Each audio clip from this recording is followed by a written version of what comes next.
A billionaire's daughter went blind overnight, and every specialist in 3 countries had no answer. But a homeless boy collecting cans in a city park did, and when he tried to tell her father, the first thing her father did was dismiss him. What that boy knew, and how he knew it, will change the way you see everything that comes after.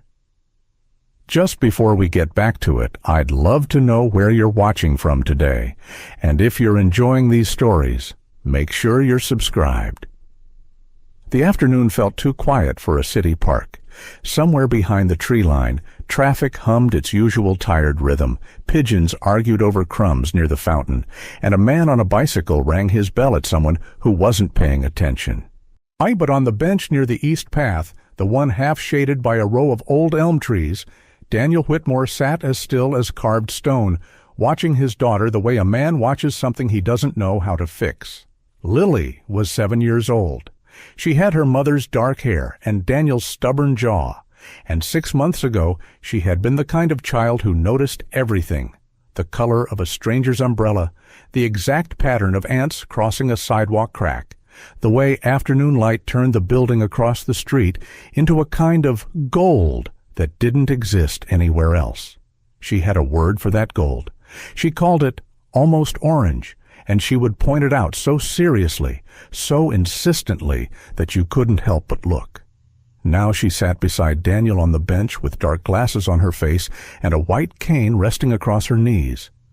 Her hands folded in her lap, her head slightly tilted like she was listening to something the rest of the world wasn't ready to hear. Daniel watched her. He had hired every specialist money could reach. He had flown Lily to 3 different countries, sat across from men with degrees on every wall and certainty in every sentence, and each of them had walked him to the door with the same careful look on their face. Unexplained progressive vision loss, no structural damage, no tumor, no trauma, no genetic markers that explained it cleanly. The blindness was real. The tests confirmed that Lily's visual processing had genuinely deteriorated, but the cause remained, as one doctor in Geneva had put it, outside the current diagnostic framework. Outside the current diagnostic framework. Daniel had turned that phrase over in his mind so many times it had worn smooth, like a stone in a river. It meant, we don't know. It meant, we give up. It meant, take your daughter home and love her through it. He was trying. Every morning he reminded himself to try harder. Evelyn stood a short distance away, near the fountain's edge, phone pressed to her ear. She had insisted on coming today. She always insisted on being present for anything involving Lily, which Daniel had read for a long time as love. She watched Lily the way a person watches something breakable, with a kind of focused vigilance that made the air around her feel slightly tense. Even now, on a Thursday afternoon in a city park, she kept one eye on their daughter with an attention that didn't quite look like relaxation. Now, Daniel noticed this in the way you notice things you've been ignoring, suddenly, all at once, a little too clearly. He looked back at Lily. She had turned her face slightly toward the open lawn, as if she could smell the sunlight on the grass.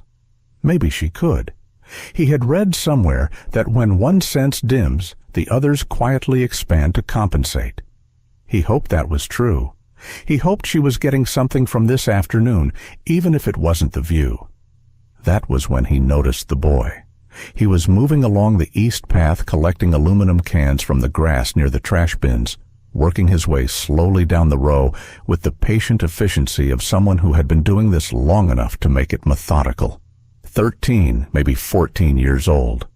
He was wearing a gray hoodie that was a size too large, on jeans that had been washed enough times to fade unevenly, and sneakers that had started life as white. He had a weathered canvas bag over one shoulder, cans clinking softly inside it as he walked. What caught Daniel's attention wasn't the boy's presence. Kids passed through this park constantly, but the way he had stopped walking. He was standing about 15 feet from the bench, and he was looking at Lily with an intensity that didn't belong to a casual glance. Not the open staring of someone who didn't know better. Something else. Something that looked, from where Daniel sat, uncomfortably, like recognition. Daniel's jaw tightened. He was accustomed to people staring at Lily. The dark glasses, the cane, the stillness of her. People looked. Children sometimes whispered to their parents. He had learned to absorb it, to let it pass through him without showing what it cost. But there was something about this boy's expression that was different from curiosity. He wasn't staring at Lily's blindness. He was staring at Lily. The boy took a slow step forward. Daniel stood up. "Hey." His voice came out sharper than he intended. "You need something." The boy didn't flinch.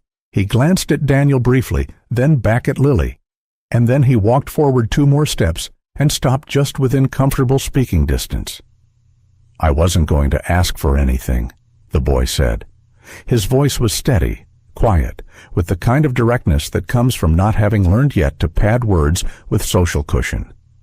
"I just wanted to say something." "To me?" "To her." Daniel put himself half a step in front of the bench. "She doesn't know you." "I know," the boy said simply, and he looked at Lily again. "I've seen her before. Here, I mean, before all this." He gestured loosely at the cane, the glasses, without being unkind about it. "Say what you want and move on," Daniel said. The words came out tight. The boy looked directly at Lily, not at Daniel, not at the space between them, but at Lily, and he said it plainly, without drama or hesitation. "She's not blind." The park kept moving around them. A child laughed somewhere across the grass. A pigeon landed near the bench, tilted its head, left again. Daniel's entire body went rigid.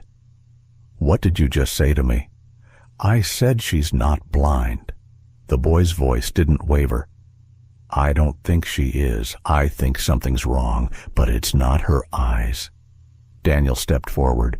"You have absolutely no idea what you're talking about. Do you understand how many doctors have—" "It's not her." The boy lowered his voice just slightly and looked at Daniel with eyes that were calm in a way that felt almost unnatural for someone his age. "It's what she's being given." The sentence landed differently than the first one. Daniel's anger was still there. He could feel it, hot and ready, but something else moved beneath it. A cold shift, like the floor tilting 1 degree in a direction nobody had warned him about. He opened his mouth and couldn't immediately find the right words, which almost never happened to him. Lily's head turned. It was a small movement, just a slight tilt toward the sound of the boy's voice, and under ordinary circumstances, Daniel might have dismissed it as nothing. She had turned toward voices before. But there was something in the quality of this turn, something in the way her chin lifted, the way her focus seemed to orient not toward the general direction of sound, but toward the specific place where the boy was standing. That made Daniel's chest go very still. The boy noticed it too. He didn't say anything about it. He just held the look for a moment. Lily's face tilted toward his, unseeing but present, attending, and then he looked at Daniel again with the same steadiness he'd carried throughout. "She didn't want me to talk." Daniel blinked. "What?" The boy's eyes moved briefly to where Evelyn was standing. She was already walking toward them, her phone no longer at her ear, her stride the quick and purposeful kind that didn't quite look like walking and didn't quite look like running. For her face was composed, but her eyes were sharper than necessary. "Isaiah." A woman's sharp voice suddenly from across the path. A park maintenance worker gestured at the boy. "You're not supposed to be in this section." The boy, Isaiah, shifted his bag on his shoulder and glanced 1 more time at Daniel. He didn't look worried. He looked like someone making a decision about how much to say before a door closed. "Watch what she eats," he said quietly, his eyes steady on Daniel's. "Especially what your wife gives her." Evelyn arrived at the bench and stepped between Daniel and the boy, her body angling protectively in front of Lily. "What is this? Who are you?"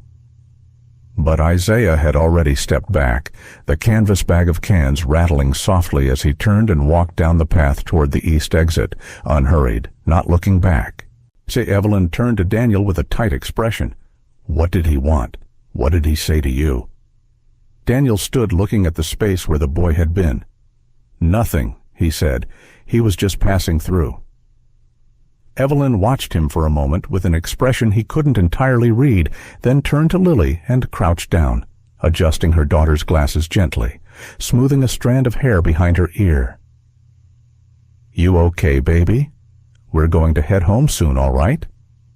Lily turned her face toward Evelyn's voice and said yes, in a small voice. Daniel kept watching the east exit long after Isaiah was gone. Dinner that night was roasted chicken and rice, which Evelyn prepared herself. This was not unusual. In the weeks since Lily's condition had worsened, Evelyn had taken over the kitchen for anything involving their daughter, sending the household chef away when it came to Lily's meals, arranging food on Lily's plate personally, pouring her juice, mixing the small supplements she gave her each morning and evening. She called it routine. She said that Lily responded better when things were consistent. Daniel had never questioned it. He questioned it now. He sat across from Lily and watched Evelyn set the plate down in front of her, watched her pour the glass of apple juice, with the quiet efficiency of someone who had repeated this exact sequence enough times to stop thinking about it. He watched Evelyn add a small spoonful of pale yellow powder to a cup of warm broth. The evening supplement, she called it, prescribed by their nutritionist to support Lily's neurological health during this period, and stir it in until it dissolved completely. He thought about the boy's voice. Watch what she eats, especially what your wife gives her. He thought about the way Lily's head had tilted, the way her attention had oriented toward Isaiah like something being pulled by a signal she wasn't supposed to have access to. He thought about Evelyn's face when she had crossed the park toward them, the way her expression had moved from composure to something sharper when she saw the boy talking to Daniel, the way she'd inserted herself between them without hesitation, without asking what was happening, as if she already understood that something had been said and needed to be managed. He picked up his fork. No, he watched his daughter eat the food his wife had prepared. And for the first time in weeks, since before the blindness, since before the specialists, since before the park, and the impossible boy, and the sentence that wouldn't stop repeating in his chest, Daniel Whitmore sat at his own dinner table and felt genuinely afraid. The next 3 days, Daniel watched. He didn't say anything. He went to work in the mornings, came home by 6, sat through dinners, helped Lily with her audiobooks before bed, and kissed Evelyn good night with the ordinary care of a man who was not quietly reordering everything he thought he knew. He was careful about it. He had spent 20 years in rooms where showing too much too soon could collapse a negotiation before it had started, and he treated the inside of his own house the same way now, strategic, composed, a patient. He watched Evelyn prepare Lily's meals. He had always known she did it herself. He had understood it as devotion, as the way a mother who felt helpless channeled that helplessness into something she could control. But observation changes what you see, and what Daniel saw over those 3 days was not devotion. What he saw was management. Evelyn kept the pantry locked when Lily's food was being prepared. She sent the chef, Marcus, who had been with them 4 years, out of the kitchen on small errands whenever she began. She measured things, not casually, not roughly, but with the precision of someone following a protocol, dipping a small measuring spoon into containers she kept in the back of the refrigerator on a shelf Daniel had never opened because nothing in their marriage had ever suggested he needed to. She prepared Lily's water separately, using a specific filter pitcher she had purchased 8 months ago, and refilled herself. On the 3rd evening, Daniel had a memory. He was watching Evelyn stir the evening broth, the pale yellow powder dissolving into nothing the way it always did, and he remembered a conversation from 10 months ago, a dinner party, a glass of Burgundy, Evelyn talking to one of her friends about a documentary she'd watched about neurological plasticity. She had been animated about it in a way he hadn't seen in a while. She'd said something about the brain's capacity for rewiring under certain conditions, and her friend had said that sounded terrifying, and Evelyn had laughed and said only if you thought the original wiring was perfect. He hadn't thought about that conversation since the night it happened, but he thought about it now. He also thought about the months before Lily's blindness began, a period he had spent largely distracted by a company acquisition that had consumed him through the fall. He had been traveling, working late, present in the house, without being present in his own home. Evelyn had been handling everything involving Lily during those months. School pickups, medical checkups, the Tuesday afternoon swim class Lily had loved, the vitamins and supplements she'd started Lily on after consulting the nutritionist, the dietary changes she'd made to Lily's meals. She'd said Lily was showing some early signs of fatigue and nutritional deficiency. She'd said the supplements would help. Daniel had nodded and signed the credit card statement and kept working. He thought about all of that now with the slow, nauseating clarity of a man being shown something he should have noticed much earlier. On the fourth day, Daniel drove across town to the offices of a private physician he had known professionally but never used personally. Dr. Adele Ferguson had a quiet practice in a building with a secure entrance and no signage visible from the street. She treated executives, politicians, people who needed medical opinions that stayed out of hospital records. Daniel had sent her referrals twice and received her card with the unspoken understanding that the favor was mutual.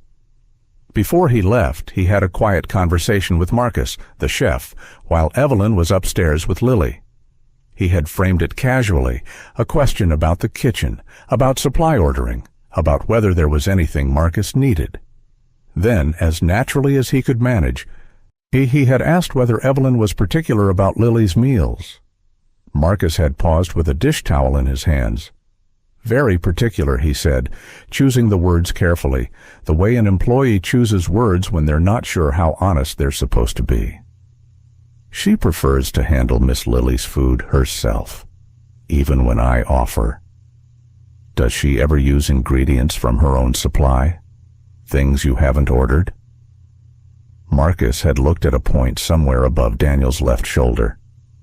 There are a few containers in the back of the refrigerator that she keeps for Lily. I don't touch those. Has she ever asked you to add anything to Lily's food when you were cooking? No, sir. She does all of that herself. Daniel had thanked him and let the conversation move to something else. And Marcus had returned to his work with the expression of a man who was grateful not to be asked anything further. He told her what he knew. Not all of it, not the boy, not the park, but the facts of Lily's condition, the tests, the diagnoses. Then he told her he wanted a second opinion conducted quietly, without informing his wife.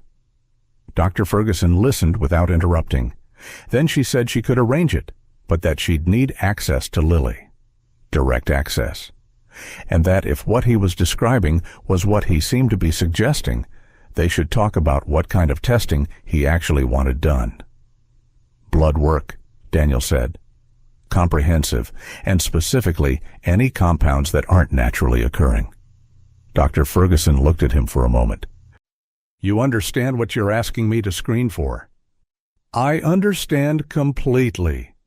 She nodded once.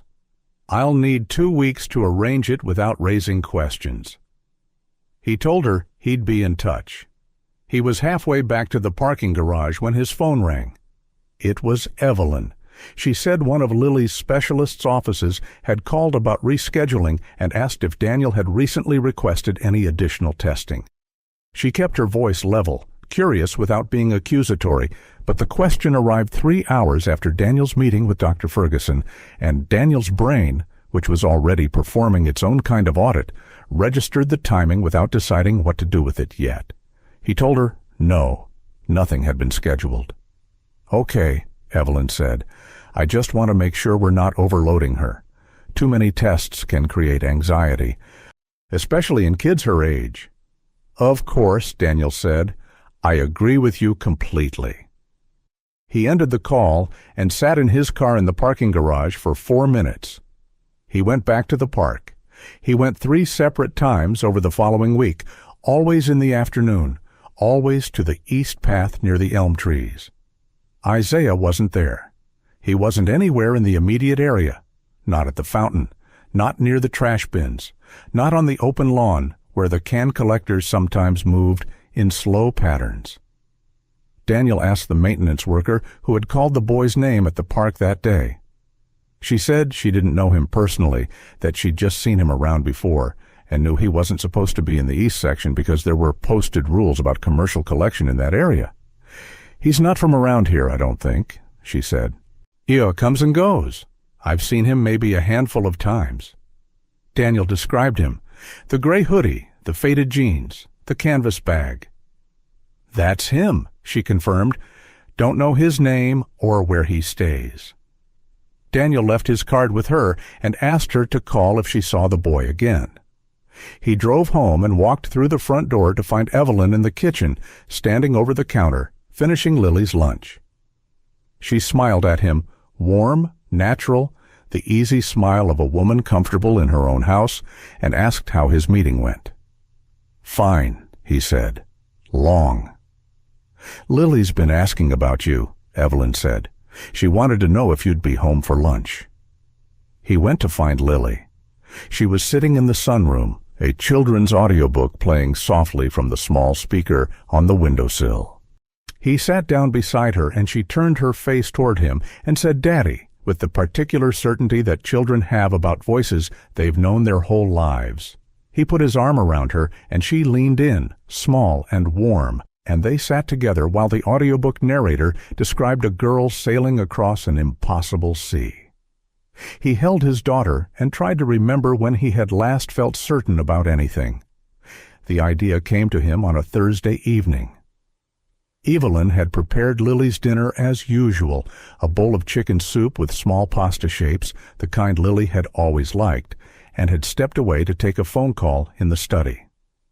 The soup was on the counter waiting to cool. Lily was in her room. The chef, Marcus, had left for the day. Daniel stood in the kitchen for 20 seconds. Then he picked up Lily's bowl, carried it carefully to the pantry, and covered it with a dish towel on the back shelf.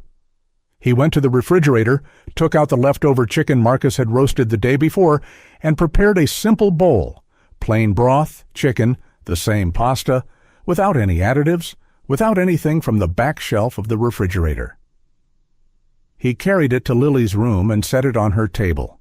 He did not put the pale yellow powder in it. He used the same bowl, the same spoon. He arranged it so that it looked exactly like what it was supposed to be. Then he sat near the door and watched his daughter eat. Lily had been eating for about 8 minutes when it happened. She stopped with her spoon halfway to her mouth, her face tilted upward slightly, her expression shifting into something uncertain and alert. She turned her head toward the window. But the blinds were half open, the early evening sun cutting thin gold lines across the floor, and Lily was looking, or rather, her eyes were moving, toward the light in a way they hadn't moved in weeks. She blinked 3 times, slow and deliberate, and each time the muscles around her eyes tightened slightly, like a camera trying to adjust to something it wasn't sure was really there. "Daddy," she said quietly, "is the light on in here?" Daniel's heart did something that wasn't quite fear and wasn't quite hope. It was the space between those two things, wide and cold and very still. "The blinds are open, baby," he said carefully. "The sun's coming in." Lily turned her face toward his voice. Then she turned it back toward the window. She blinked again.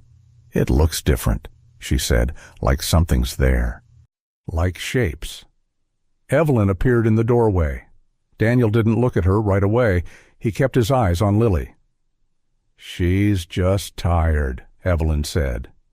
She crossed the room quickly and touched Lily's shoulder, steering her attention away from the window with the fluid, practiced ease of someone accustomed to redirecting their child.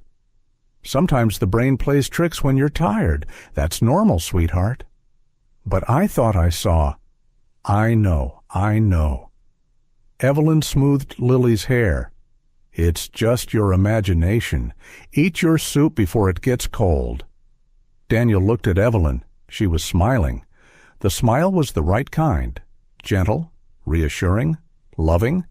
But her eyes, when they met Daniel's briefly across the table, had a flatness in them that the smile didn't quite reach. And she looked at the bowl of soup for just a half-second too long before she looked away. "Are you eating with us tonight?" she asked Daniel, her voice easy and warm. "In a minute," he said. 2 days later, when Lily was at an afternoon session with her occupational therapist, and Evelyn had gone to meet a friend in the city, Daniel went into the kitchen, opened the back shelf of the refrigerator, and took out a small container of the pale yellow powder Evelyn used in Lily's broth. He photographed the container front and back. Then he spooned a small amount into a clean sample vial he had purchased from a medical supply company online, sealed it, and placed it in an interior pocket of his coat. That evening he couriered it to Dr. Ferguson with a note that contained 3 words. "Tell me everything." He made himself dinner. He watched television without seeing any of it. He heard Evelyn come home at 9, heard her check on Lily, heard the small sounds of his wife moving through their house with the comfortable ease of someone who owned every inch of it. He thought about a 13-year-old boy with a canvas bag full of cans who had stood in a city park and said something impossible with the steady confidence of someone who had no reason to lie. He thought about Lily's face turned toward the window light. He thought about the shape of a marriage and how long you could live inside a thing without understanding what it was made of. He thought about the fact that he had never once, in 3 countries and dozens of medical offices, asked a single doctor whether Lily's condition could have been introduced rather than developed. He had read every report. He had consulted every chart. He had sat in every room where a specialist explained what was wrong in careful, compassionate, ultimately useless language. Not one of them had asked, could someone be doing this deliberately? He had been too deep inside his own grief to imagine that someone else might have created it.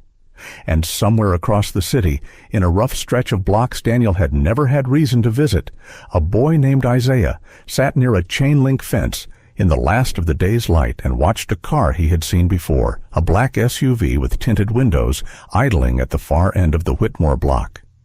He watched it for a long time, long enough to notice it didn't belong here, not in this neighborhood, not on this block, where the only vehicles that parked without purpose were either broken down or waiting for someone. This one was waiting. Or he had seen it twice before. Once near the park, the day he'd talked to the man on the bench.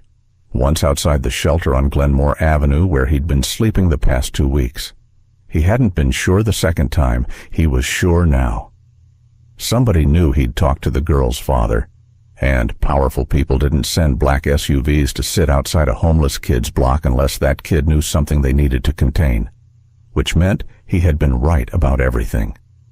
He pulled the folded napkin from his pocket, the one with the name and number written in pencil, passed to him through the park maintenance worker 2 days ago, and looked at it in the fading light.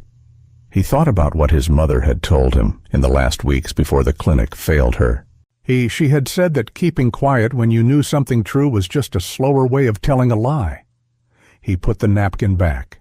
Not yet, he thought. But soon. Because that little girl had turned her face toward him in the park like she could feel something real nearby after a long time of feeling nothing. Isaiah had seen enough of the world to know exactly what that looked like, and he wasn't going to walk away from it. The call came on a Tuesday morning. Daniel was sitting at his office desk pretending to read a contract when his cell phone buzzed, an unknown number, local area code. He let it ring twice before answering, because that was the kind of man he had trained himself to be. Men who answered on the first ring gave too much away. "You're looking for me," the voice said. Daniel set down his pen. Isaiah. A pause. Then, "The woman at the park gave you my number?" "She gave it to someone who gave it to me." "Can we meet?" Another pause. Longer this time. Daniel could hear wind on the line, traffic somewhere behind it, the unmistakable sound of someone standing outside in the city rather than in a building. "There's a diner on Kessler," Isaiah said. "The one with the green sign. Noon. Come alone and don't bring a driver." The line went dead. Daniel arrived 11 minutes early and sat facing the door. Isaiah arrived 4 minutes late, which was either caution or habit. He slid into the booth without ceremony, his gray hoodie replaced today by a dark blue one, the same canvas bag hanging off one shoulder. He ordered nothing when the waitress came by, then changed his mind and asked for water and a side of toast, which Daniel understood was hunger managed with dignity. He looked at Daniel with the same unsettling steadiness he'd shown in the park. No nerves, no performance, just a quiet assessment of the person across from him. "You went back to the park," Isaiah said. It wasn't a question. "3 times. "I know. I saw you twice." He wrapped both hands around the glass of water a waitress had placed in front of him. "Why should I talk to you? Last time you told me to move on." Daniel held the boy's gaze. "Because I swapped my daughter's food 3 days ago. Gave her a clean meal without any of the supplements my wife adds. And for the first time in months, Lily said she could see shapes in the light." Something moved behind Isaiah's eyes. Not surprise, exactly. More like the careful satisfaction of a person whose private accounting has just been confirmed by external evidence.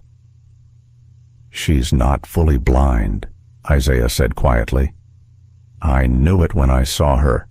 I've seen what real blindness looks like. My mother worked in a free clinic off Darnell Street for 4 years before it shut down. I used to go with her after school, help her with intake forms, hand out supplies. I saw dozens of patients, all kinds of conditions." He paused. "Lily moves wrong for a blind child. She tracks sounds too precisely. She adjusts to light changes when she thinks nobody's watching." Daniel leaned forward slightly. "You said you saw her before all this." "About 2 months before she stopped seeing. She was in that park with a nanny, not your wife, running around the fountain, completely normal. I was working the east path." He glanced at the table. "I noticed her because she noticed me. Most kids that age, in that part of the park, they've been taught to look through people like me." Lily waved. Daniel was quiet for a moment. "A few weeks later," Isaiah continued, "I saw her again. Same park, same nanny, but this time she was walking slower, rubbing her eyes a lot. The third time, she had the glasses, and your wife was there instead of the nanny, giving her something to eat from a small container she'd brought from home, right there on the bench." He paused. "Lily got dizzy about 15 minutes after eating. She put her head in her hands. Your wife sent the nanny to get water and stayed with Lily alone. The diner hummed around them. Silverware clinked somewhere across the room. You were watching all of this, Daniel said slowly. I watch a lot of things. It's what you do when you don't have anywhere to be. There was no self-pity in his voice, just fact. I didn't understand what I was seeing at the time. I thought maybe Lily was just sick. But after you came to the park that day and your wife rushed over the second I started talking, he shook his head. I've seen people get nervous when other people talk. Your wife wasn't nervous. She was shutting something down. Daniel thought about Evelyn stepping between them with that fluid, practiced ease. The smile that didn't quite reach her eyes. You mentioned a lab, Daniel said. You told me in the park that you'd followed her. Isaiah's expression shifted slightly. Not reluctance, more like someone deciding how much of a private thing to share. About 3 weeks after I saw Lily get dizzy, I saw your wife on Mercer Avenue. I recognized her. I don't know exactly why I followed her. Something just felt wrong, and I've learned to trust that. He took a slow sip of water. She went into a building 8 blocks east of Mercer. No sign on the outside. Keypad entry. Camera above the door. Not an office building. Not a clinic. something in between. She was carrying a bag. She was inside about 45 minutes. When she came out, the bag was lighter. Daniel sat back in the booth. Everything inside him that had been operating on suspicion was now operating on something closer to certainty, and certainty was both better and significantly worse. Suspicion allowed for the possibility of being wrong. Certainty did not. "Why didn't you go to the police?" Daniel asked. Isaiah looked at him the way a person looks at someone who has just revealed the distance between their worlds. "Because I'm a 13-year-old homeless kid who followed a rich woman down the street and watched her enter a building," he said evenly. "Who exactly is going to take that report?" Daniel held his gaze and didn't say what both of them already knew, which was that Isaiah was completely right. "I'm listening," Daniel said instead. Isaiah looked at him for another moment, something in his expression measuring the weight of those two words, deciding whether they were the kind a person meant or the kind a person says because they don't have a better option. Whatever he found seemed to satisfy him. Isaiah nodded once, like that settled something between them. See, he spent the next 20 minutes telling Daniel everything he had seen and remembered, and Daniel listened the way he listened in the most important meetings of his professional life, completely, without interrupting, turning everything over in his mind and setting it down in order. Isaiah described the park visits with a precision that reminded Daniel of a crime report. Dates, approximate times, what was worn, what was said, which direction people moved. He recalled Lily's face before the blindness with a kind of specificity that was almost painful. The way she ran, the way she laughed at something the nanny said, the particular openness of a child who had not yet learned to guard herself. "She reminded me of my sister," Isaiah said, and then stopped and didn't say anything further about that. Daniel didn't ask. When Isaiah finished, Daniel ordered them both coffee and let the silence run for a moment. "You could have walked away from all of this," Daniel said finally. "You didn't know us. You didn't owe us anything." Isaiah wrapped his hands around the coffee mug and looked at the table. "My mother died because a clinic ran out of funding and nobody fought for it. There were people who knew that clinic was going under and they could have made noise. They didn't." He looked up. "I decided a long time ago I wasn't going to be someone who knew something was wrong and kept walking." Daniel drove home with his hand steady on the wheel and his mind running calculations. Evelyn had started the supplements 8 months ago. Lily's vision had begun failing 6 months ago. That was not coincidence. It was a sequence. But with a beginning and a middle and an end, Daniel couldn't yet see. He called Dr. Ferguson from the car. She answered on the second ring. "I was going to call you today," she said, and something in her tone told him the lab results had come in. "Tell me," he said. A brief pause. "The compound in your sample isn't commercially available. It's consistent with a class of experimental neurological agents studied in controlled research settings for their effect on visual cortex signaling. In plain language, it doesn't destroy vision. It disrupts the brain's ability to process visual input correctly, temporarily, in small doses." She stopped. "In escalating doses, Daniel, the disruption becomes more sustained. The research on reversibility at higher concentrations is inconclusive. There have been no approved human trials of this compound." The road ahead of him was empty, and Daniel drove it as carefully as he had driven anything in his life. "Is it reversible if the doses stop?" he asked. "Possibly. Likely, if caught early enough." A pause. "The key is stopping the exposure completely." He thanked her and ended the call.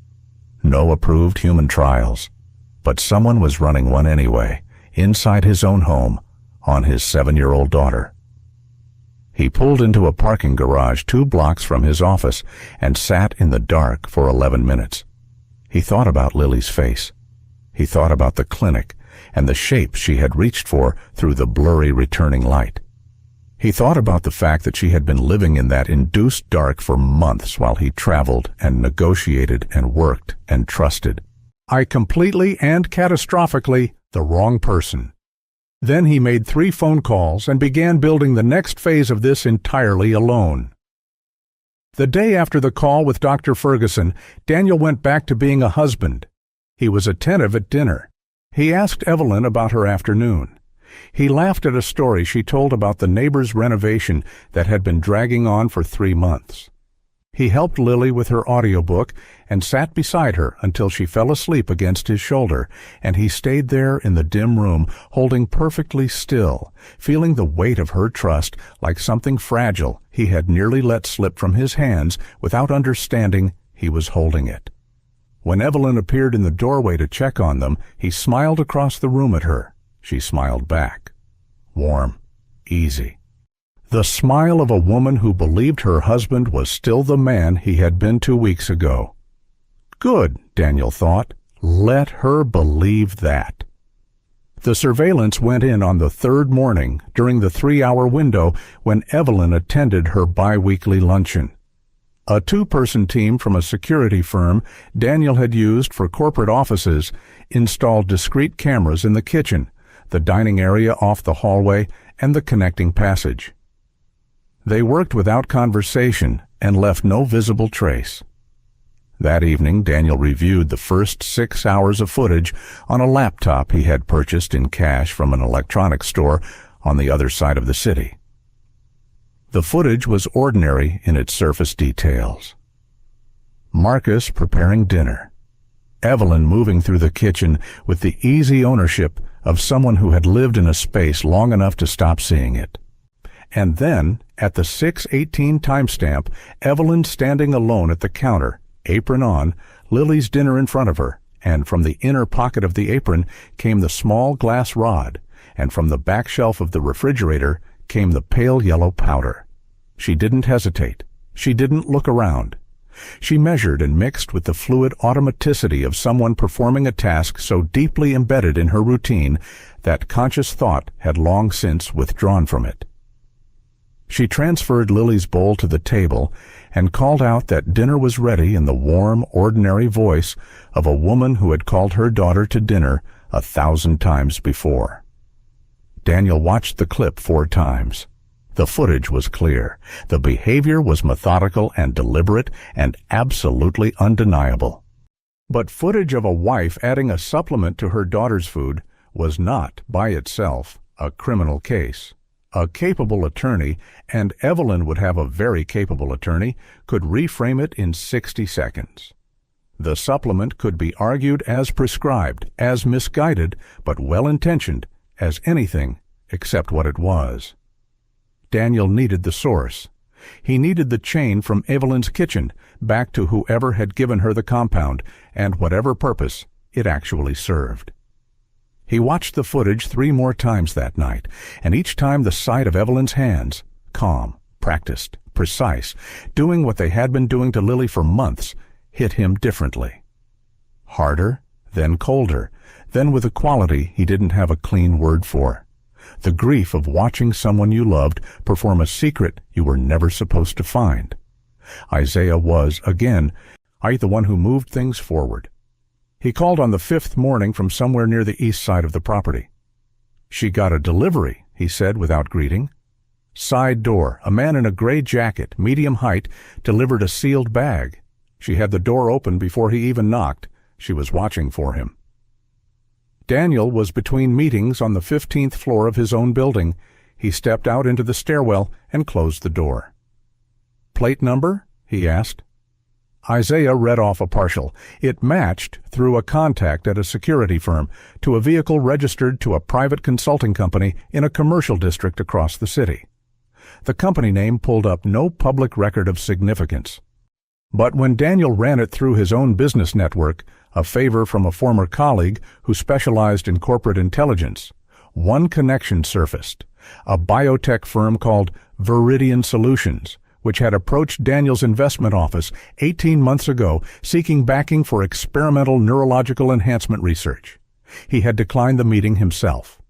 The pitch had been interesting in the way that ethically unsettled ideas are always somewhat interesting, and he had passed on it within a week. He remembered the name of the scientist who had presented. He had thought at the time that the man was either brilliant or dangerous, and that those two qualities were not as mutually exclusive as comfortable people assumed. He pulled the original pitch document from his archived files that evening, reading it properly for the first time since the meeting 18 months ago. The research outline described a process of controlled sensory disruption followed by neurological recalibration, suppressing one processing pathway in order to force the brain to develop compensatory mechanisms, with the theoretical outcome being enhanced multisensory capacity. The document was dense with research jargon, but the core claim was stark.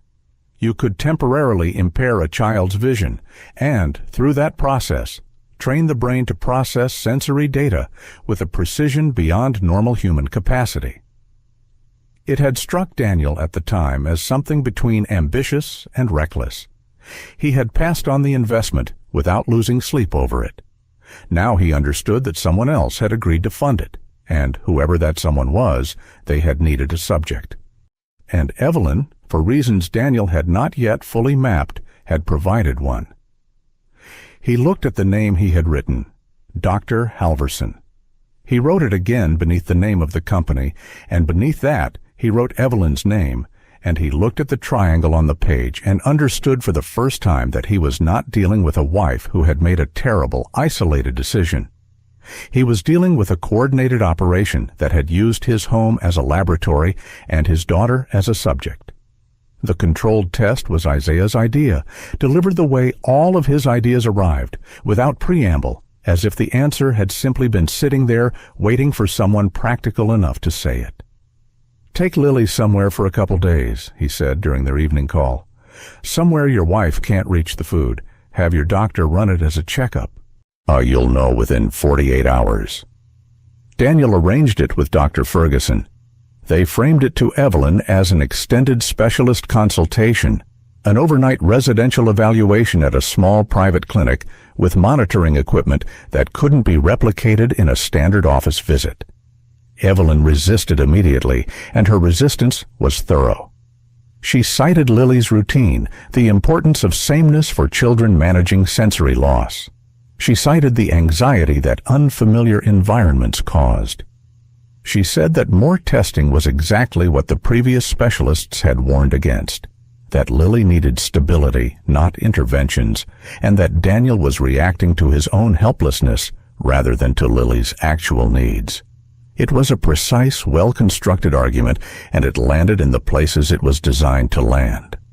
Daniel felt the old pull of it, the part of him that had deferred to Evelyn's judgment on Lily's care for months because she always seemed more certain, more informed, more present than he was. The part of him that had signed the credit card statements and kept working. He looked at his wife's face and thought about pale yellow powder dissolving in warm broth. "I've made the appointment," he said. "We leave Thursday morning. I need you to trust me on this one." Evelyn went quiet in the precise way she went quiet when she had decided to accept something temporarily. Her expression didn't harden, it simply settled. And that settlement, that particular stillness, was something Daniel now recognized for what it was, not agreement, but calculation. "Okay," she said, "whatever you think is best." The 48 hours changed everything Daniel needed confirmed. By the end of the first afternoon, Lily was responding to light with purpose rather than reflex. By the second morning, she was identifying large shapes at close range, the outline of a chair, a window frame, the shape of Daniel's hand held a foot from her face. She cried when it happened, not because her vision was restored, it wasn't. It was blurry and fragmentary, but because something was present that had not been present in months. A signal coming through the interference. She reached out and touched Daniel's hand, feeling the shape of his fingers, and then she looked in the direction of that hand and said, very quietly, "I can almost see you." He had to leave the room for 2 minutes after she said that. "Doctor." Ferguson gave him the time without comment. When he came back, he sat beside Lily and held her hand and told her she was the bravest person he had ever known, which was completely true and also completely inadequate, the way that true things often are when what they need to carry is larger than language can hold. Dr. Ferguson documented every observation carefully. She told Daniel that evening, in the clinical quiet of the waiting room, that the rate of Lily's recovery was consistent with the gradual clearing of an inhibiting compound from her neurological system. Daniel drove home from the clinic that night along roads he had driven 1,000 times before, and nothing along the route looked the way it usually looked, because the world does not hold its shape well when everything you believed about your life has been dismantled and reassembled into something unrecognizable. He thought about the early years of his marriage, the first apartment, smaller than anything he lived in now. Evelyn's laugh across a kitchen table at midnight, the way she had held Lily the first time in the hospital and looked at Daniel with something so vast and certain in her face that he had believed, without question, that this was the most solid thing he had ever been part of. He thought about how love is not just a feeling, but a structure, the architecture of a shared life, and how quietly and completely it could be hollowed out while the facade held its shape. He thought about the fact that somewhere between the woman he had married and the woman who measured pale yellow powder into a glass rod in the kitchen at 6:18 in the evening, something had broken or been replaced, or perhaps had never been exactly what he'd believed it was. He did not have the language yet for how that felt. He filed it away for a time when he could afford to sit with it. Tonight, there was still work to do. 3 days before Daniel planned to make his move, Isaiah called from a rooftop somewhere near the delivery route he had been tracking. "There's someone else involved," he said. Daniel waited. "The man who makes the deliveries has been to 3 other locations in the past 2 weeks. I followed him twice. One stop was a medical office building on the north side, 7th floor. A firm called Halverson Biomedical Research. The other stop was a law firm, top floor downtown. He carried the same kind of sealed bag into both." A pause. "Whatever your wife is doing, she's not doing it alone, and whoever is running it has lawyers already on standby." Daniel looked at the page in front of him. The names, the triangle, the edges of something he had not yet fully mapped. He needed 2 more days to set the remaining pieces in position. He told himself this clearly, because clarity was the only thing he had left that felt reliable. He went to bed that night with the disciplined calm of a man accustomed to doing difficult things on a timeline he had set for himself. What he had not planned for was Evelyn moving first. He found out the next morning, when he came downstairs at 7 o'clock and the house was quiet in a way that houses are not quiet when people are still asleep. There was no sound of Lily's morning audiobook through the ceiling, no smell of coffee from the kitchen, which Evelyn made every morning without exception. The kitchen light was off. The table was clear. Marcus hadn't arrived yet, but that wasn't unusual at this hour. Daniel walked through the ground floor with the particular slowness of a man who already knows something and is taking the last few seconds before he confirms it. He checked the sunroom, the sitting room, the small study where Lily sometimes sat at the window in the mornings, pretending she could see the garden, empty, all of it. He took the stairs 2 at a time, Lily's room, bed made, speaker silent, cane gone from the hook behind the door. On master bedroom. Evelyn's side of the closet had been opened in a hurry, 2 hangers on the floor. The small locked case that lived on the high shelf behind Evelyn's coats, the one Daniel had noticed her checking 3 times in the past week, the one she had never once explained, was gone. He stood in the doorway of Lily's room for a long moment, looking at the neat empty bed, and felt the floor shift in a direction he had not accounted for in any of his planning. He had been careful. He had been patient. He had moved with deliberate precision toward a confrontation he controlled, on a timeline he had chosen. Evelyn had sensed it coming anyway, and she had taken Lily before he was ready. He reached for his phone. He called Isaiah first. Isaiah answered on the second ring, which meant he had already been awake. Which meant, Daniel understood this about the boy by now, that Isaiah had already seen something outside and had been sitting quietly with it, waiting for the call that confirmed what he suspected. Isaiah had been awake since 4:30. He had seen the SUV arrive at 3:58, idling on the far side of the block with its lights off. He had watched from the rooftop of the building across the service lane, a position he had been using for the past week because the sight line to the Whitmore side entrance was clean and the roof access was unsecured. He had watched the side door open at 4:12. He had watched Evelyn come out carrying 2 bags and the small locked case, moving with the focused efficiency of someone who had rehearsed this in her head many times before doing it. He had watched a man he had never seen before load the bags into the SUV's trunk. Lily had walked out on her own, cane in hand, her face turned slightly upward the way she did when she was listening for context. She had not cried or resisted. She had not known, Isaiah understood, that there was anything to resist. The SUV had pulled away at 4:19 without its headlights on until it reached the main road. Isaiah had noted the full plate number this time. When Daniel called at 7:03, Isaiah read it to him immediately. "She left with a man I haven't seen before," he said. "Not the delivery driver, someone else. And she wasn't running. She was organized. She had everything ready." Daniel was already in his car. "The lab on Mercer, you said 8 blocks east?" 8 blocks east, left side of the street. Gray building? No, 4 stories. The camera above the door faces the street, but there's a blind spot from the maintenance access on the south face. I'll be there before you. Daniel drove across the city in 17 minutes, which was fast enough that he ran 2 late amber lights without deciding to. He called Dr. Ferguson from the car and told her to be available. He called a number at a private security firm and gave them Evelyn's plate and the full description of the SUV. He did not call the police yet because what he had was still a father tracking a vehicle driven by his wife, and he needed more than that before he handed anything to anyone with the authority to slow him down with procedure. The GPS tracker he had placed on Evelyn's personal car 3 days ago was showing a different location entirely, a coffee shop on the west side, be stationary since before midnight, which meant Evelyn had known about the tracker or had suspected it and had left her car behind deliberately.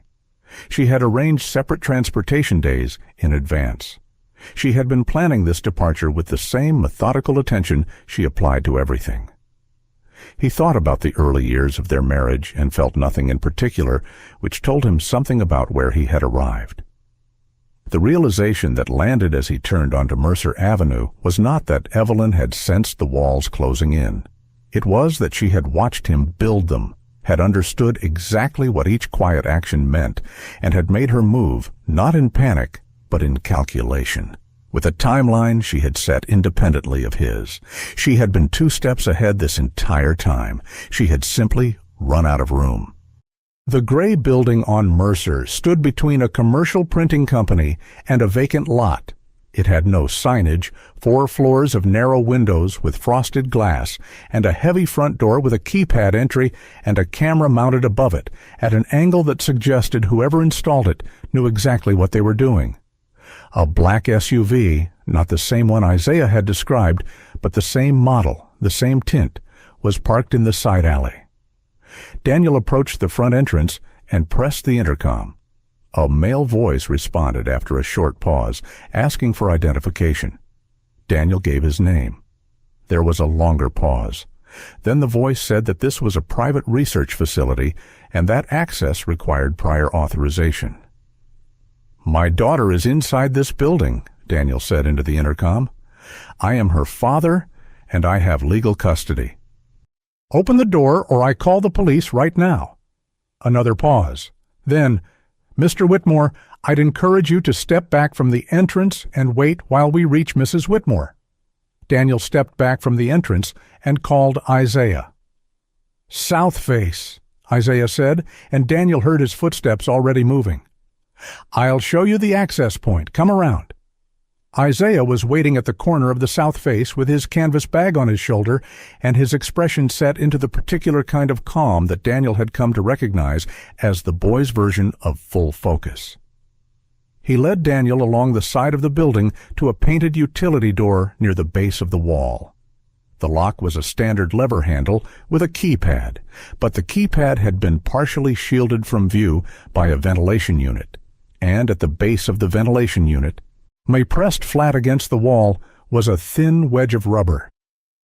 "Someone propped it on the last maintenance visit," Isaiah said. "I noticed it 3 days ago. I didn't move it." He pulled the door open and held it. Daniel looked at this 13-year-old boy holding a maintenance door open in the pre-dawn gray of an industrial side street, and felt the full weight of how completely the morning had rearranged everything he had believed about where competence and capability lived. "Thank you," Daniel said. "Go," Isaiah said quietly. "I'll stay out here. I have my phone." Daniel went inside. The interior of the building was cleaner than its exterior suggested. Fluorescent lighting sealed floors.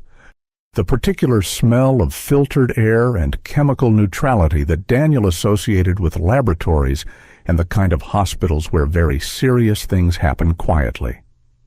A corridor ran straight ahead from the utility entrance, branching left at the far end. He moved quickly and quietly, keeping close to the wall, listening for voices over the low ambient hum of ventilation equipment. The left branch, muffled voices.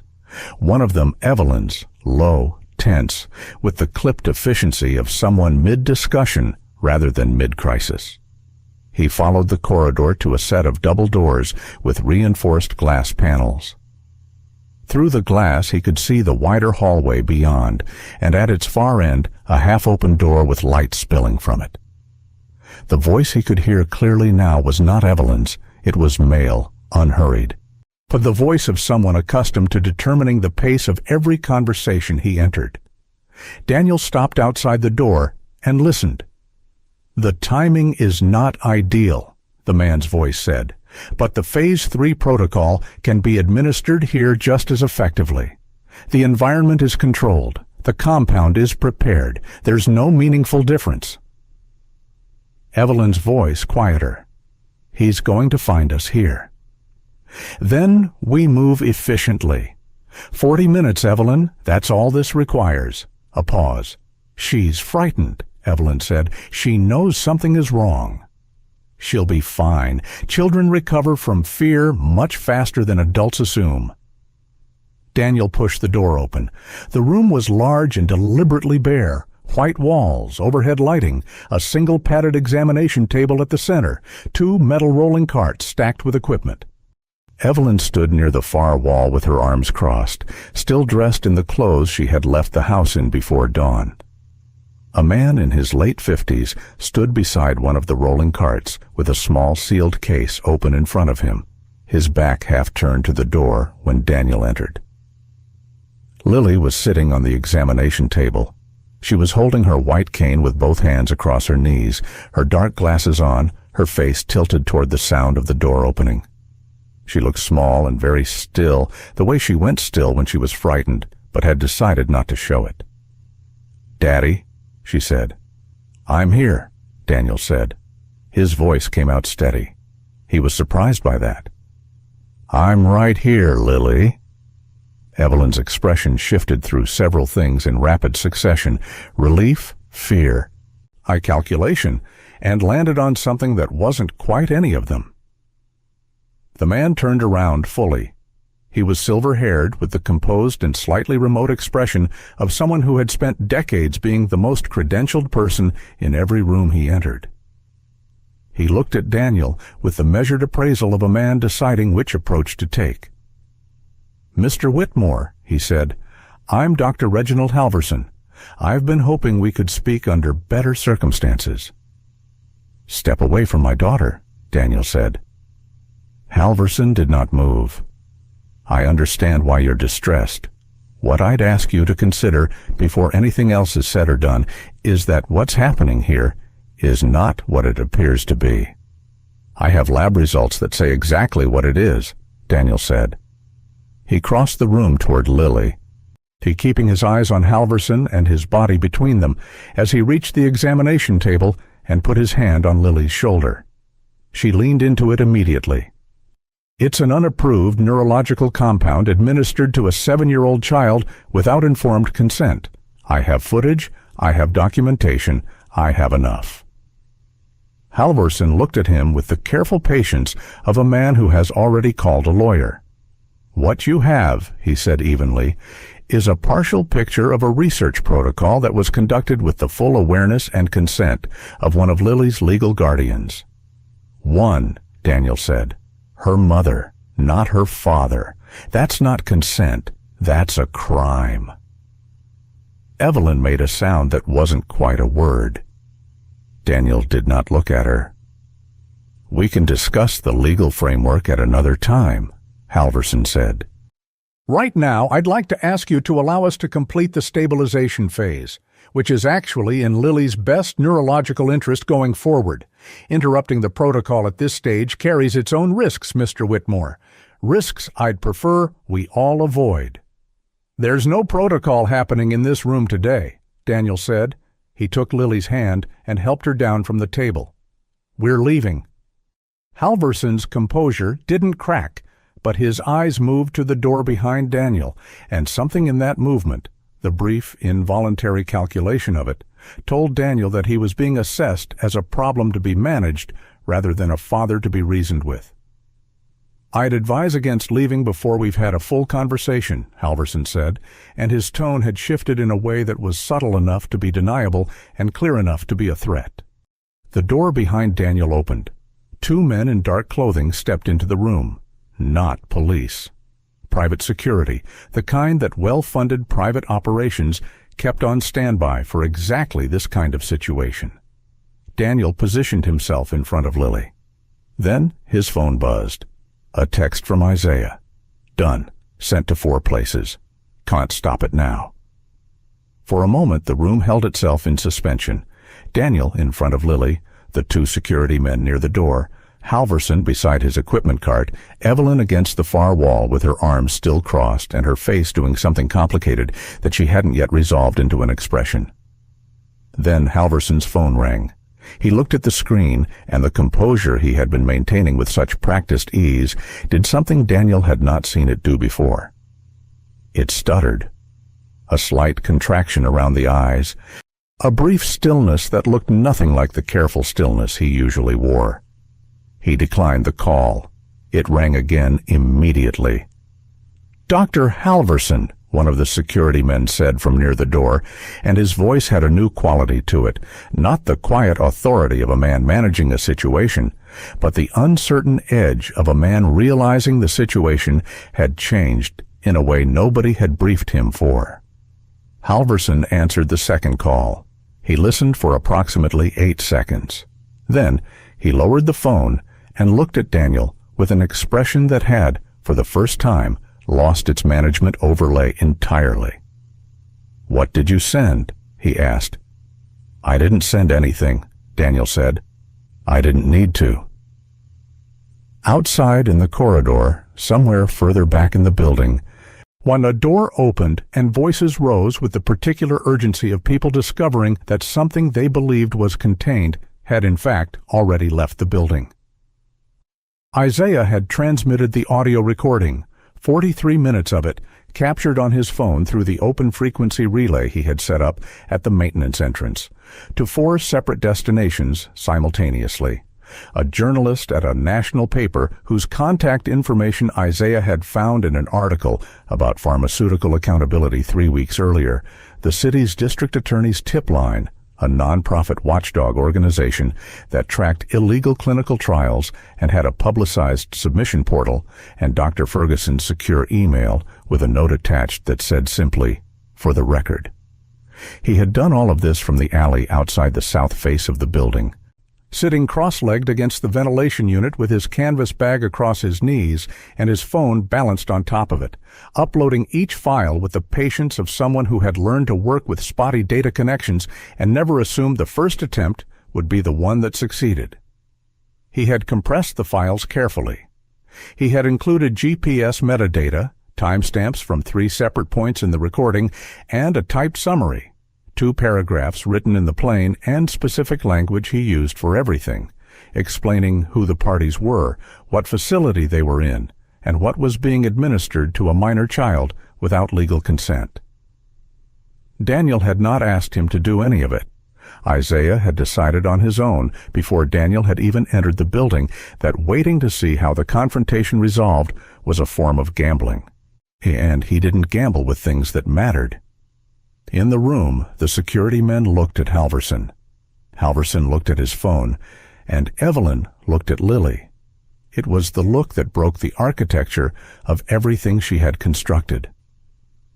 Lily was standing beside Daniel with her cane in one hand and her other hand wrapped around her father's, and her face was turned not toward her mother's voice, but toward the door, toward the exit, with the focused, intent orientation of a child who had decided she was going somewhere else. It was a small thing, a subtle thing. But Evelyn had spent 7 months studying every shift of Lily's face, every tilt of her head, every adjustment of her attention, and she knew exactly what she was seeing. Lily was not looking to her mother for safety. "Lily," Evelyn said. Her voice came out different from how she usually sounded, thinner, less certain of its own authority. "Sweetheart, look at me." Lily's face turned toward her mother's voice. Her expression was not angry. It was something harder to manage than anger. It was the face of a child who is frightened and confused and is searching the person she most needs to trust for something reassuring and not finding it. "I want to go home," Lily said quietly. "We're going," Daniel said immediately, "right now." "I need you to understand," Evelyn said, and she was looking at Daniel now, but the words seemed addressed to the room in general, to the air, to something she had been holding back for a long time. This wasn't cruelty. You have to know that. None of this was ever cruelty. Daniel looked at his wife. She had uncrossed her arms. So she was standing straight, but her hands were open at her sides in a posture he had not seen her take before, not defensive, not composed, but exposed, like someone who has set down a very heavy thing and is not yet sure what to do with their hands. "Then what was it?" he said. She glanced at Halverson, who had moved to the far side of the room and was now in a quiet, rapid conversation on his phone that he clearly wanted no one to overhear. Then she looked back at Daniel. "They approached me when Lily was 4, she said. "Halverson's team. They'd done neurological profiling on hundreds of children, standard developmental testing, the kind that gets done through school programs and pediatric clinics without anyone connecting it to a larger study. Lily's profile was exceptional, genuinely exceptional. The kind of baseline that their models predicted would respond to the protocol with results beyond anything they documented before." She stopped. "They told me she could be extraordinary, that the process was controlled, reversible, that the temporary effects were a small cost against what she would become. They showed me data, studies, projections. They were very convincing people, Daniel, and I was—" She stopped again and started differently. "I was a mother who wanted her child to be more than the world would give her by default." "They told you," Daniel said, "and you believed them." "I wanted to believe them." Her voice was even, but something underneath it was not. "I know the difference between wanting something to be true and something being true. I've known the difference for a long time. I told myself the distinction didn't matter if the outcome was right. I was wrong. I knew I was wrong before the blindness accelerated, and I kept going anyway, and that is the part I cannot make into something else, no matter what I say in this room." The honesty of it was so complete and so unexpected that for a moment Daniel didn't have an immediate response. He had prepared himself for deflection, for legal maneuvering dressed as explanation, for the version of Evelyn who managed everything, including her own accountability. He had not prepared for this. The room was quiet except for Halverson's murmuring and the distant sounds of the building becoming something other than what it had been 20 minutes ago. "How long?" Daniel said. "The microdoses started when she was 5, very small amounts. Calibrated on nothing that showed on standard blood work." She looked at her hands. The blindness wasn't supposed to happen this fast. The timeline accelerated in the last 6 months in a way the protocol didn't predict. Halverson said it was within acceptable variance. I told myself that was true for longer than I should have. Acceptable variance, Daniel said, and his voice had a quality he had never heard in it before. Not rage, which he had expected to feel, but something below rage, something colder and more permanent. Our daughter couldn't see Evelyn for 7 months. She sat in a park in the dark, and a stranger was the first person to notice something was wrong with what she was being given. A 13-year-old kid collecting cans noticed before I did, before the specialists did. Because you controlled every piece of information that reached them. Evelyn flinched. It was the first time Daniel had seen her flinch at anything. "I know," she said. "Do you? Because I need you to understand that you managed this. You managed me. You managed the doctors. You managed the narrative around every test result and every specialist appointment. You made me feel like a helpless father who just couldn't fix his daughter's mysterious illness. And the whole time—" He stopped himself. Not for composure's sake. Because Lily was standing beside him holding his hand, and whatever came out of his mouth next was going to stay with her. He looked down at Lily. She had been listening with her face very still, and her cane held vertically in front of her, both hands around it, or the way she held it when she was trying to be patient while adults said things she was working to understand. "Lily," he said gently, "are you okay?" "Is Mommy in trouble?" she asked. The question was so direct and so unguarded that for a moment nobody in the room said anything. "We're going to sort everything out," Daniel said carefully, "but right now we're going to go, okay?" "Okay," Lily said. He moved toward the door. The 2 security men looked at each other, then at Halverson. Halverson had ended his call. His face had settled into a grayness that looked nothing like his earlier composure. It was the particular pallor of a man who understands that the next several years of his life are going to be conducted in courtrooms. "Mr. Whitmore," he said, "I want to speak with you about the reversal process." Daniel stopped. "There are steps that can be taken to accelerate Lily's recovery," Halverson said. His voice had lost its authority without losing its precision. "Specific treatment protocols that would reduce the recovery timeline significantly. I can provide documentation and guidance."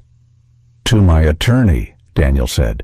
"Starting tomorrow morning, every piece of documentation you have, every record, every protocol version, every iteration of the compound, every subject file from every stage of this study." He held Halverson's gaze.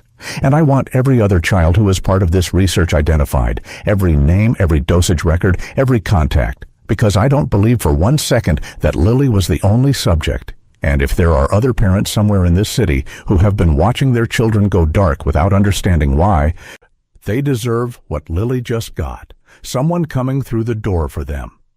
Halverson said nothing. He looked at Daniel for a long moment with the expression of a man who has practiced controlling rooms for so long that the loss of control has left him with no default setting to fall back on. His mouth opened slightly and closed again. His silence was the fullest confirmation Daniel could have received. He walked out with Lily's hand in his. In the corridor, moving back toward the south entrance, Daniel heard Evelyn's footsteps behind them. He did not stop. He heard her say his name once, not sharply, not with authority, just with the particular vulnerability of a person who has just watched something they built come apart entirely and is not yet sure where to stand in the debris. He opened the south door. Isaiah was leaning against the wall outside with his canvas bag on his shoulder and his phone in his hand. And when Daniel came through the door with Lily, something shifted in the boy's face, a brief, carefully contained exhale of relief that he probably didn't intend to show and didn't try to cover once it had. "Done?" he said.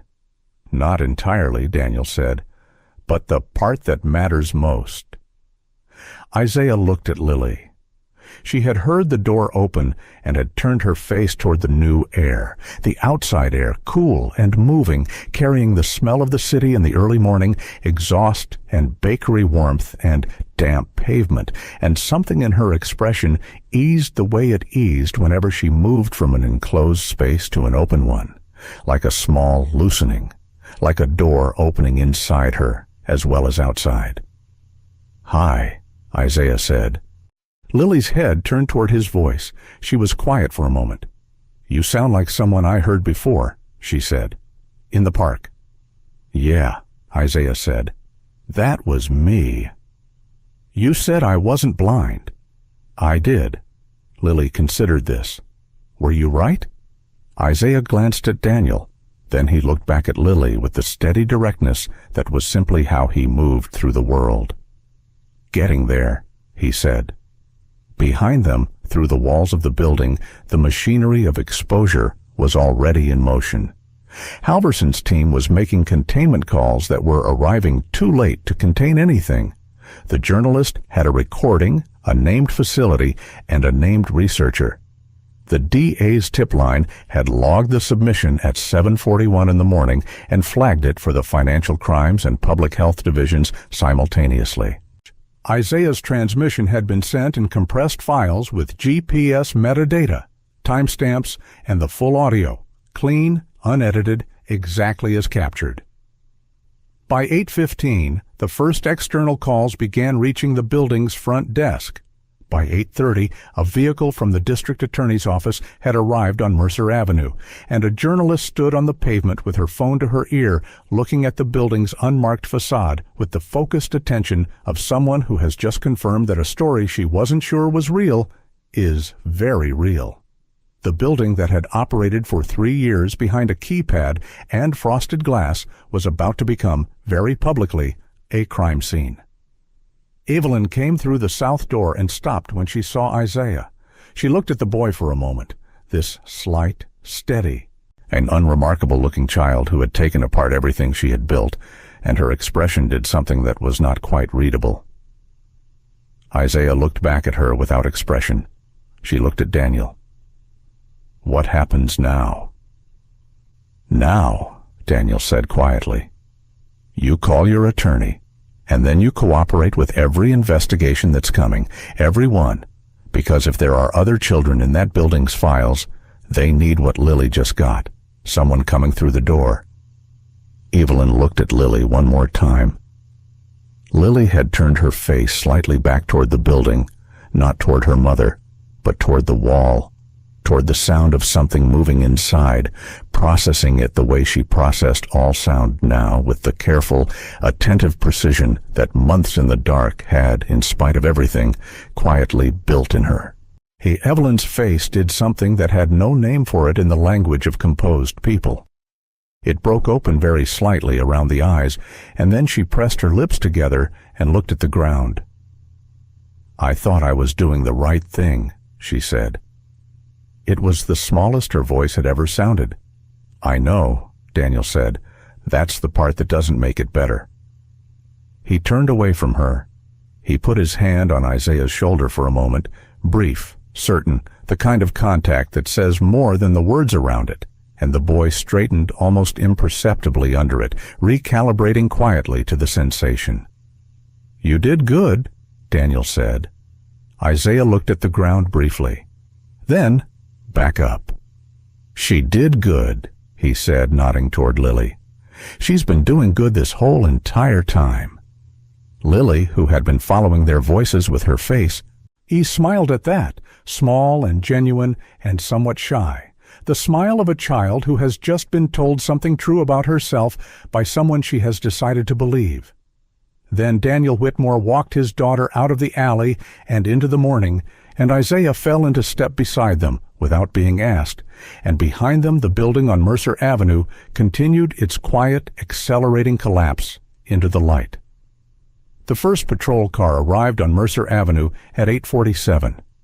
Daniel watched it pull up from half a block away, where he had stopped with Lily and Isaiah beside a dry cleaner whose gate was still rolled down for the morning.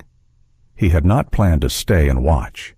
He had planned to put Lily in a car and drive directly to Dr. Ferguson's clinic and not look back at the building until lawyers and investigators were handling every piece of what came next. But Lily had said she was tired and needed to sit for a moment, and Daniel had found a set of steps near the dry cleaner's entrance and sat beside her, and Isaiah had sat on the other side of her, and from there the three of them had watched, without particularly deciding to, as the building on Mercer Avenue stopped being a secret. The patrol car was followed 7 minutes later by an unmarked vehicle, dark blue city plates, that parked directly in front of the main entrance. 2 people in plain clothes went inside. They were in there for 4 minutes before the uniformed officers followed. "Is something bad happening?" Lily asked. She had her cane across her knees, and her face was tilted toward the street. No tracking the sounds, doors, voices, the particular radio static of official activity. "Something bad is being stopped," Daniel said. "That's different." Lily considered this the way she considered most things, quietly, thoroughly, without immediately deciding how she felt about it. Across the street, the journalist Isaiah had contacted was on her phone with one hand and holding a small recorder with the other, standing 20 feet back from the entrance in the position of someone who knows exactly where the frame of the story is and has placed herself inside it. She had arrived before the police, which was either luck or preparation, and from the focused, unhurried way she was conducting herself, Daniel suspected it was preparation. His own phone had been buzzing at intervals since 8:15. His assistant, his attorney, be a board member whose name appearing in his call log on a Thursday morning had a specific meaning that Daniel did not have the bandwidth to address yet. He silenced it and watched the building. Inside, as he would learn later, the situation had moved faster than Halverson's team had managed to contain. The 43 minutes of audio Isaiah had transmitted included not only the conversation Daniel had overheard, but an additional 22 minutes of discussion between Halverson and 2 of his researchers that had taken place in an adjacent room while Daniel was still in the facility. A conversation about subject files, about compound inventory, about a second site in a city 300 miles away where parallel trials had been running under a different operational name. Isaiah had captured all of it without moving from the ventilation unit. When investigators found the subject files, 17 folders, color-coded by phase of protocol, arranged with the meticulous precision of someone who never expected outside eyes to see them, the scope of what Halverson had been running became clear within a single hour. Lily was subject 11. There were 16 others, ranging in age from 5 to 9 years old, distributed across 3 cities, all of them children whose neurological profiles had been flagged through pediatric screening programs that their parents had believed were routine developmental evaluations. The kind of appointment you schedule without a second thought because you are a careful parent doing the right thing for your child's future. None of them had been told there was a trial to consent to. None of them had known that the standardized testing their children completed in brightly lit clinic rooms had been designed to identify candidates for an experiment. Daniel did not know any of this yet, sitting on the steps outside the dry cleaner with his daughter's hand in his. He found out that afternoon from his attorney, who called with the kind of quietly urgent professionalism that attorneys deploy when the news is very large but manageable. 17 children, his attorney said. Federal involvement now, not just city. This is going to be significant, Daniel. Are all 17 being located? That's in motion, his attorney said. He ended the call and looked at the street for a long time. Halverson was intercepted at 9:22, attempting to leave the building through a loading exit at the rear that the initial responders had not yet covered. A building security guard, not one of Halverson's private staff, but a city fire safety inspector who had arrived as part of the standard response to an emergency flag, recognized him from the description that had already circulated and held him at the exit until investigators arrived. He did not resist. He stood with his hands in his coat pockets and looked at the wall opposite with the expression of a man replaying the sequence of decisions that had brought him to a loading dock on a Thursday morning and identifying too late the specific point at which the entire structure had become irreversible. 3 of his research staff were detained inside the building. 2 others had already left the facility before the authorities arrived. They were located by early afternoon. Evelyn was placed under arrest at 10:05 in the alley behind the south entrance, where she had been sitting on a concrete step for nearly an hour after Daniel and Lily had left. She had not run. She had not made any further phone calls. She had sat with her hands in her lap and waited, which was either resignation or the last form of dignity available to her, and the 2 officers who approached her treated it as the latter. She looked at neither of them when they read her rights. She looked at the place on the alley pavement where Lily had been standing 40 minutes before, the small marks her cane tips had left in a thin film of morning dust. And her face held an expression that the officers who were there that morning would later describe independently of each other using the same word: hollow. Daniel brought Lily to Dr. Ferguson's clinic that afternoon. Isaiah came with them. He sat in the waiting room with his canvas bag and a paper cup of water while Lily was examined, and when Daniel came out to sit with him between the evaluation and the results, they were quiet together for a while, in the way that people are quiet when they have been through something large and are still deciding what shape it was. "You could have left," Daniel said eventually, "any time in the last 2 weeks. This was never your problem." Isaiah looked at the paper cup in his hands. "Lily waved at me in the park," he said, "before all of it, before any of this. She just waved. It's like I was a regular person." He paused. "You don't walk away from that." Daniel looked at the wall across from them. Then he looked at the boy. "I want to talk to you about what comes next," he said. "For you specifically, where you're staying, what you need, what I can do that isn't—" He stopped because the word he was reaching for was charity. And everything he knew about Isaiah told him that the word needed to be something else. What I can do that's actually useful to you. Isaiah was quiet for a moment. "I want to finish school," he said. It was plainly stated, without apology or performance, just a fact he had been carrying around that he was now setting down in front of someone who had the capacity to help with it. "I was good at it before. I want to go back." "Then that's what happens," Daniel said. "Everything else we figure out from there." Isaiah nodded. He drank from his paper cup. He looked at the waiting room's scuffed linoleum and the outdated magazines on the low table and the afternoon light coming through the frosted window. And something in his posture shifted slightly. Not dramatically, not in any way a stranger would have clocked, but Daniel saw it because he had been watching this boy carefully for 2 weeks and had learned the language of his small adjustments. What shifted was the particular tension that lives in a person who has been holding everything themselves for a very long time. It eased, slightly. Not all the way, but slightly. Dr. Ferguson appeared in the doorway and told them Lily was asking for her father. The case moved quickly in the way that cases move when the evidence is overwhelming. The documentation is complete, and 17 families are waiting for answers. Within 3 weeks, federal charges had been filed against Halverson and 4 members of his research team.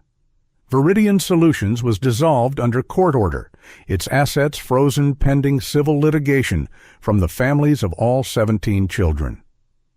The pharmaceutical backers who had funded the operation, 2 of them, both operating through shell structures that the investigators unpacked layer by layer over the following month, were named publicly, which produced the kind of news cycle that stays above the fold for 2 consecutive weeks and then becomes the kind of story that gets referenced in every future conversation about medical research ethics for years afterward.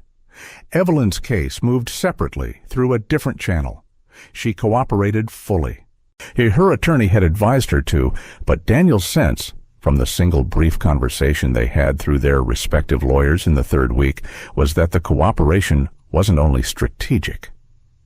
She had made a complete record of everything: dates, dosages, every communication with Halverson's team going back 4 years, and had provided it without being asked for specific pieces.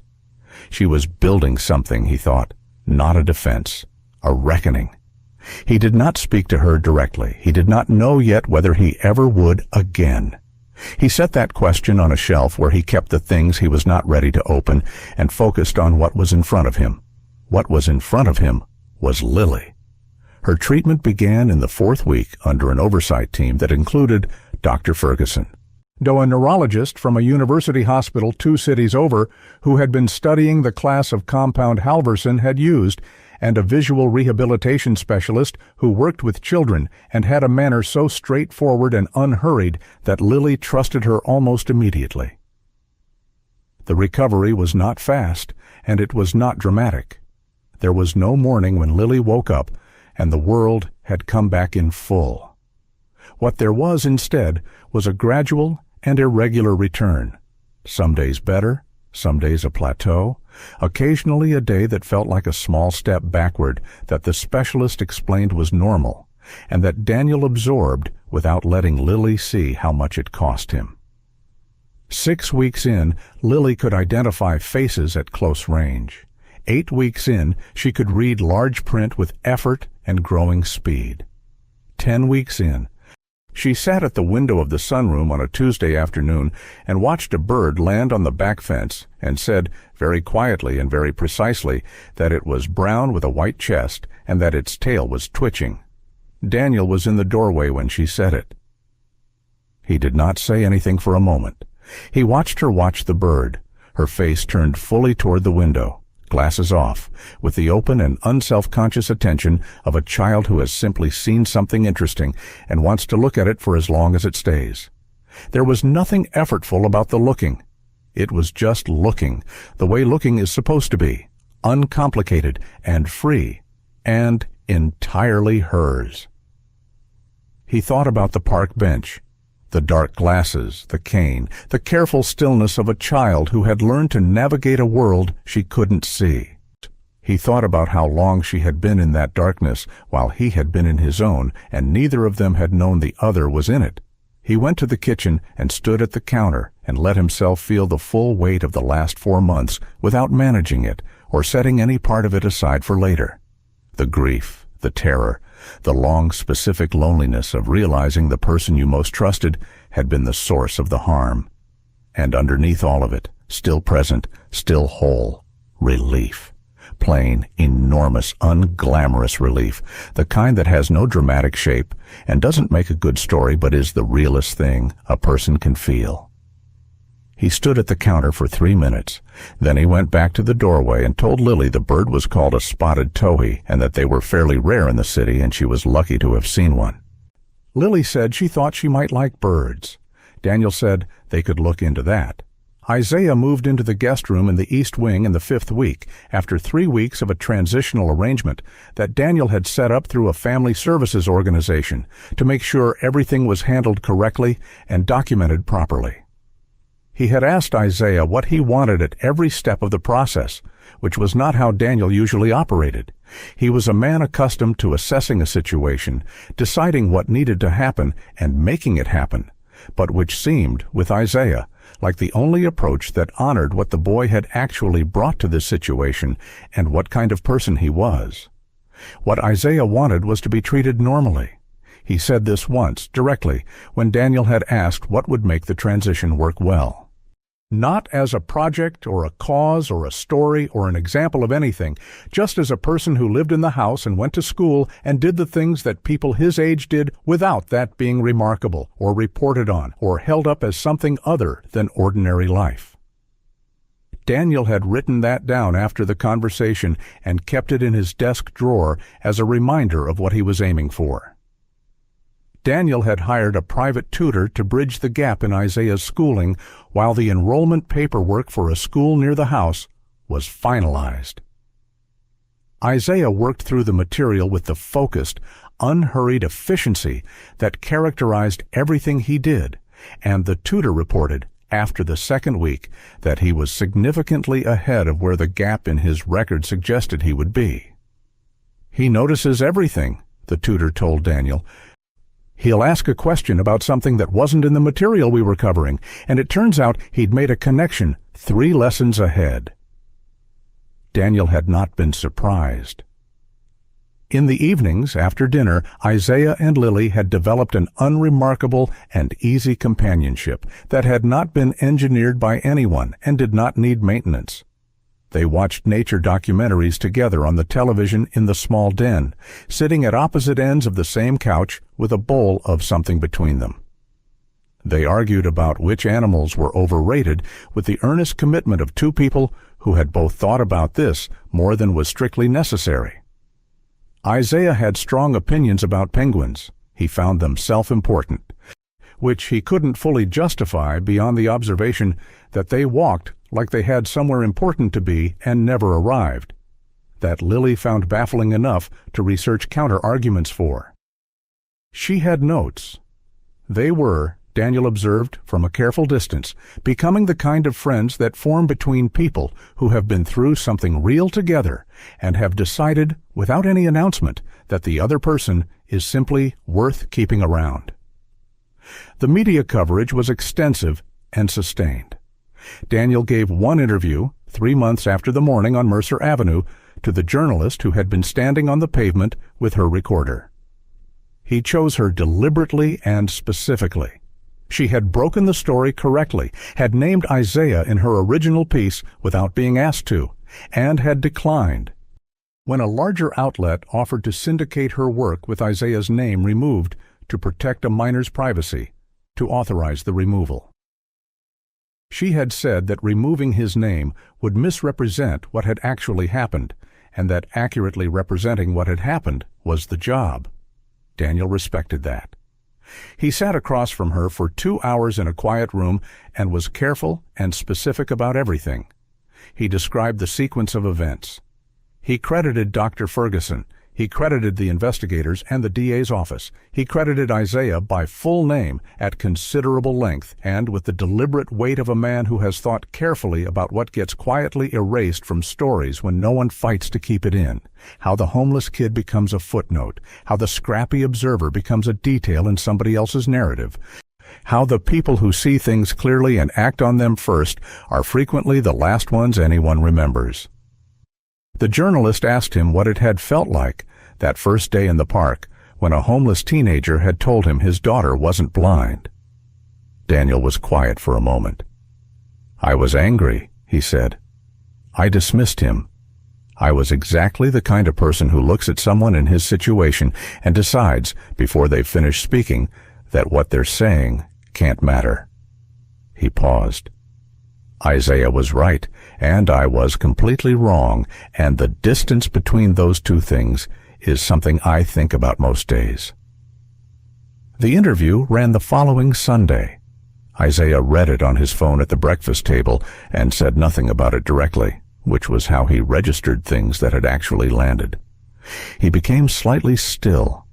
Then he got up and poured himself more orange juice and asked Lily if she wanted some, and Lily said yes, and the morning continued in the unspectacular and genuinely good way that mornings had been continuing lately. The trial began 11 months after the arrests. Evelyn sat at the defendant's table in a courtroom Daniel attended for the first 2 days, and then did not return to, because Lily did not need to grow up with the image of her father staring across a room at her mother, and because what needed to be said was already in the record, being said by people whose job it was to say it clearly and on the record. The public debated Evelyn's intentions with the energy that the public brings to cases where a person's actions are clearly wrong and their motives are genuinely complicated. Name editorial writers argued about culpability and exploitation. Podcasts ran multi-part series on the ethics of parental consent in experimental medicine. Several prominent voices argued that Evelyn had been manipulated by Halverson, that she was as much a victim as the children, only with more agency and therefore more responsibility. Others argued that the line between being deceived and choosing to be deceived was not as clean as people preferred to believe. Daniel read some of it and stopped reading most of it. The truth about Evelyn was something he had arrived at in the building on Mercer Avenue, in the moment she had said, "I know the difference," and kept going anyway. He did not need a podcast to clarify it for him. Lily refused to see her mother. She said this 6 weeks after the arrests, quietly and without drama. When Daniel had asked, carefully, without pressure, in the way he had learned to ask Lily things, whether she wanted to. Lily had said no, and she had not elaborated, and Daniel had not pushed, because it was her decision to make, and she had made it with a clarity that deserved to be respected, exactly as it was. He hoped, in some distant future he could not yet see the shape of, that Lily would find her own way to whatever she needed in relation to her mother. He did not tell her this. He simply held the space open and trusted her to move through it in her own time. On a Saturday in early spring, 13 months after the morning in the park where it had all begun, Daniel drove Lily and Isaiah back to the east path near the fountain. He did not make a ceremony of it. He just said he felt like going to the park. And both of them had said fine with the easy readiness of people who had nothing against parks on a Saturday morning. The park was unhurried at that hour. Dog walkers, a man doing slow stretches near the tree line, 2 kids racing each other to a lamppost with the complete and joyful seriousness of a competition whose rules only they knew. The elm trees had come back into full leaf. The fountain was running, catching the early light in the particular way that moving water catches light in the spring, briefly golden, constantly shifting, impossible to hold on to. They sat on the bench, the 3 of them, with the easy and unremarkable comfort of people who have shared enough mornings to have stopped performing comfort for each other. Lily had her glasses off. She had not needed them regularly for the past 2 months, though the specialist said there would still be days, bright days, tired days, when they would help. She was looking at the fountain, at the light on the water, at the birds moving through the middle distance, at the small busy world of the park arranging and rearranging itself in the morning air. She was just looking, the way looking is supposed to be when nothing is working against it. Isaiah had his long arms resting on his knees, watching a pigeon negotiate a piece of dropped pretzel with a focus and patience that suggested he found the outcome genuinely uncertain. Lily turned and looked at Isaiah directly. He looked back at her. "You were right," she said. "You saw me when nobody else did." Isaiah was quiet for a moment in the way he was quiet when something had arrived that he needed to hold before responding. "You made it easy," he said. "You waved." Lily smiled. It was wide and unguarded and slightly sideways, the kind of smile she made when something struck her as both funny and true at the same time. Daniel had not seen it in almost a year.